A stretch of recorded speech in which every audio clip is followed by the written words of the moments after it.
Diskutimin mbi lëvizjen ambientaliste. Nuk është se këtu nuk ka patur protesta me karakter ambientalist, ka patur gjithmonë.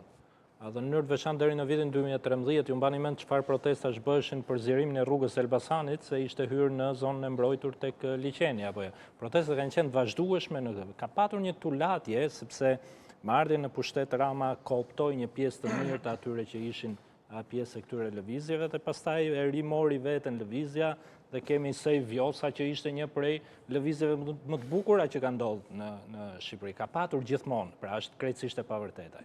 Dhe vim edhe tek rasti i Zvërnecit. Çështja është duhet ndarë protesta, e cila ka dimensione shumë të mëdha sa vetë fenomeni Zvërnec, e cila ka karakter politik, social e kështu me radhë, dhe vetë çështja për cilën ne flasim. Dhe besoj nuk duhet shfokusuar nga debati publik, sepse është shumë e rëndësishme të diskutohet edhe mbi vetë Zvërnecin, jo vetëm mbi protestën që është byproduct, pra që është produkt i kësaj gjëje. Dhe besoj që edhe qytetarët duhet të jenë, sepse ka patur një përpjekje për ta mjegulluar të gjithë diskurin publik.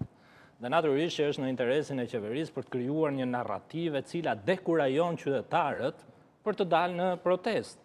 Dhe janë shpërndar lloj-lloj tezash, lloj-lloj gënjeshtrash, dhe një gënjeshtër prodhon një gënjeshtër tjetër. Dhe shumë njerëzve ju lindin natyrshëm edhe dyshime mbi natyrën e kësaj proteste, mbi motivet e protestës, mbi ato që qëndrojnë mbrapa protestës. Por detyra në fakt e medias është që të bëjë një transparencë mbi vetë çështjen e Zvërnecit, ku unë besoj që qeveria ka problemin themelor, sepse çështja e Zvërnecit, më shumë se sa një operacion zhvillimor, është një operacion politik nga ana e kryeministrit. Dhe duhet fokusuar, dhe kjo nuk vjen në mënyrë të beftë, po vjen mbas një shtrati përgatitor disa vjeçar. Dhe kemi ligjin për